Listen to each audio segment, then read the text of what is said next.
As the images started to float in Amen.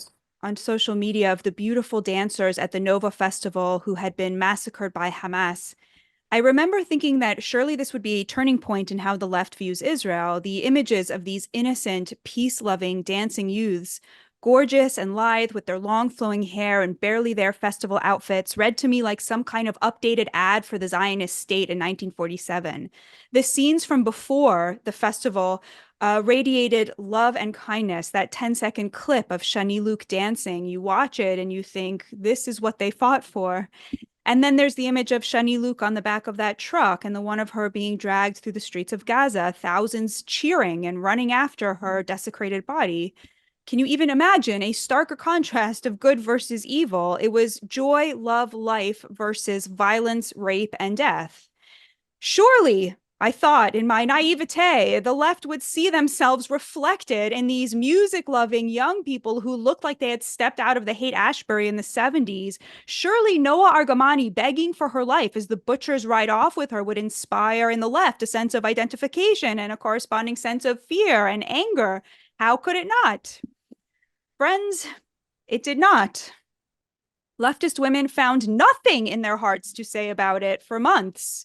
There was a total failure of the international feminist community to stand up for the Israeli women who had been brutalized by Hamas in a particularly sexual way.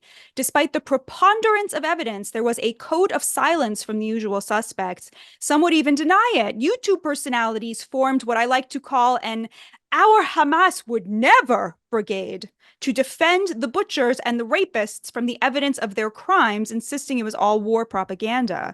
Now, this would be bad enough, but you have to remember these women, these publications, these YouTube personalities, you have to remember who they are. These aren't people who, in general, feel that one should have a high standard of evidence before making an accusation of rape. The exact opposite is true. These are the people who demanded that all standards around evidence for accusations of sexual assault be completely suspended. These are the people who demanded that a standard of affirmative consent be deployed to judge whether a woman had consented to sex. And without that affirmation, any sexual encounter was to be deemed rape.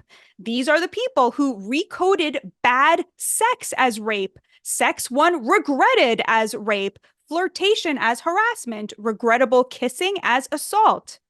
And then they turned around and said, well, does shooting nails into a woman's vagina truly count as rape? Does chopping off a woman's breasts really count as a sexual war crime? Would our Hamas, who after all are very religious people, ever rape anybody? Never mind that Hamas had filmed themselves committing these atrocities, had bragged about them, had GoPro'd them, and sent the images to these women's families. Never mind that they had little booklets with helpfully translated phrases into Hebrew, like, take off your pants. The left was silent, the feminists were AWOL. How could this possibly be? How could it be that just 6 years after the Me Too movement, which gave voice to the outrage women felt at being sexually harassed at work, which upended gender relations and wreaked havoc on workplace after workplace because men had complimented their female coworkers, how could it be that these same women who demanded believe all women could turn around and say, actually, don't believe the confessions of terrorist rapists? The same women who demanded men be fired for asking women out and driven from public life for having consensual sex with underlings were now defending, with their words or with their silence, the mass rape of Israeli women, siding with men who had driven nails into women's vaginas and cut off their breasts to play with them. The same women and organizations who turned flirting at the office into the civil rights issue of our time, when presented with evidence of the mass rape of Jewish women, immediately began to say, we need more context. We need more evidence. Remember the plight of the true victims here, who it turned out were the perpetrators. They took their standard of believe all women and turned it on a dime to don't believe the bragging of rapists because their victims were Jews. And this isn't just on the leftist fringe, unfortunately. On CNN, Dana Bash asked Congresswoman Pramila Jayapal, who I believe is the head of the Progressive Caucus. She said to her, I have seen a lot of progressive women, generally speaking, that are quick to defend women's rights and speak out against using rape as a weapon of war, but downright silent on what we saw on October 7th and what might be happening inside Gaza right now to these hostages.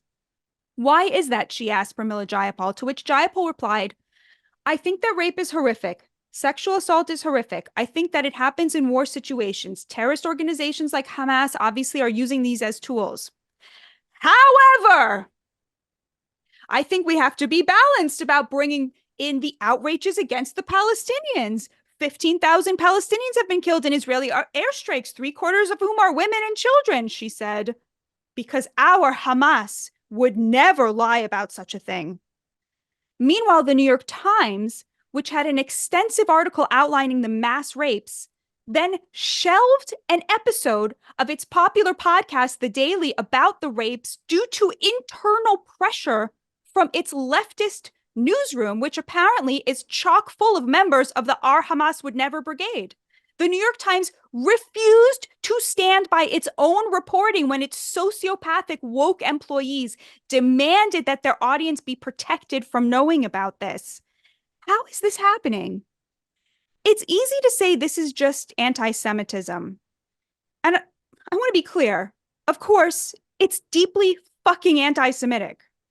There's also the political calculation of trying to satisfy multiple constituencies. And the fact that, and I think this is very important, the women's movement has been severely weakened by the transgender agenda, which has gotten women used to being asked to defend transgender rapists, for example, in prisons, or transgender athletes beating up women in sports. I think that being forced to defend this has had a huge impact on the women's movement. But it goes beyond that to the core of leftist ideology, which is built on a belief system that has erased the difference between right and wrong. Now, this belief system is one you will know well if you have been to a university in the last 40 years, or an American newsroom, or on TikTok, or in a meeting with any cultural institution in America, or any progressive organization, including any liberal Jewish organization, or if you're on the board of a museum, or even in a writer's room in Hollywood. People call it critical race theory or Marxism or social justice. I call it wokeness. Wokeness is when you take a worldview that was once based on the difference between right versus wrong, virtue versus evil, and you replace it with a worldview that does not distinguish between right versus wrong, but instead suggests that the world is built on the primary binary of powerful versus powerless. They ascribe inherent virtue to those they see as powerless and evil to those they see as powerful, and they superimpose some characteristic onto the binary, whether it's race or gender or sexuality or national origin or religion, rendering all people, for example, who they see as people of color, powerless and oppressed and thus virtuous, and all white people powerful oppressors who are inherently evil and compromised. This woke worldview absolutely dominates the left, which means it dominates the cultural and intellectual output of the United States these days. Once our elites were eager to offend the powers that be with their art and their scholarship or their journalism, now they will conform at all costs. And the thing they conform to is the view that people of color are inherently virtuous no matter what they do, because they have no agency and are oppressed and marginalized, while white people are inherently evil, the root of everything bad, and responsible for any ills that befall us. This is the source of 21st century leftist anti-Semitism. Every Jew is coded as white, and thus they are the oppressors, and thus they are bad. And every Palestinian is coded as a person of color, and thus oppressed, and thus inherently virtuous. And that includes Hamas. Every Palestinian outranks every Jew on the oppression scale, and thus any Palestinian in conflict with any Jew is the one the left must side with. The Jew has all the agency and is the oppressor, and the Palestinian has no agency and is the oppressed. Anything bad that happens between them must ergo be the Jew's fault, because you cannot blame someone with no agency for anything. They are an innocent, like a child.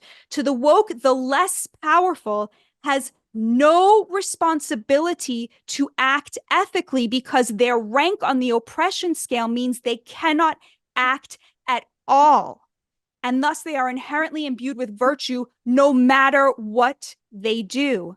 Their abjection is their virtue. And that goes for the terrorists among them as well. Because to the woke, people of color have no agency when a so called person of color commits a heinous act against a so called white person. The agency of their actions must be reassigned to their victims who have agency. What this means is that when a Palestinian rapes a Jewish woman, the agency was hers. It was not his. She remains the oppressor. His act was her fault, and her suffering does not release her from the burden of her status as oppressor, even in death. That is why leftist feminists cannot side with raped Israeli women. To do so is to betray everything they believe. They truly see the Israeli women as deserving of everything that happened to them and having brought it on themselves. Like the conservatives of yore who blamed rape on the miniskirt worn by the victim, the left today blames the fact that Israel has more power than Hamas for everything Hamas does. They simply cannot think their way out of seeing Hamas as virtuous, because to do so would be to admit that their entire worldview is not only wrong, but is fucking disgusting.